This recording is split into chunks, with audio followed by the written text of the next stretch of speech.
ഒരു അറബി പഠിക്കുന്ന വിദ്യാർത്ഥിയോ അല്ലെങ്കിൽ അധ്യാപകനോ അല്ലെങ്കിൽ അറബി കവിതകൾ എഴുതുന്ന, കഥകൾ എഴുതുന്ന, ജുംലകൾ ഉണ്ടാക്കുന്ന ഓരോ വ്യക്തിക്കും അറിഞ്ഞിരിക്കേണ്ട 2 പദങ്ങളാണ് കത്തുൻ, അബദൻ എന്നുള്ളത്. നമുക്ക് അതിൻ്റെ അർത്ഥം അറിയാമെങ്കിലും അതിൻ്റെ ഉപയോഗം കൃത്യമായി എങ്ങനെയാണെന്ന് നമുക്കറിയില്ല. രണ്ടിനും വ്യത്യസ്തമായ ഉപയോഗങ്ങളുണ്ട്.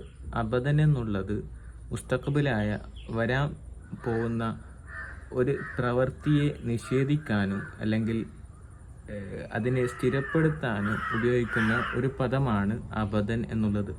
ഉദാഹരണത്തിന് ലൻ അൽ അബ ഖുറത്തൽ ഖദമി അബദ.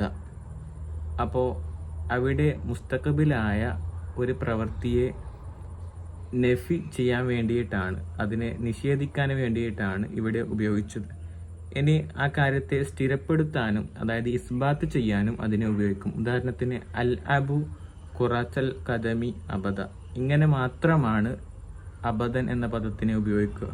ഇനി കത്തുൻ എന്നുള്ളത് മാലിയായ, കഴിഞ്ഞുപോയ ഒരു കാലത്തിലെ പ്രവൃത്തിയെ നിഷേധിക്കാൻ വേണ്ടി മാത്രം ഉപയോഗിക്കുന്ന ഒരു പദമാണ്. അതായത് മാ ഫഅൽതു കത്തുൻ, ഇങ്ങനെ മാത്രമേ പറയൂ.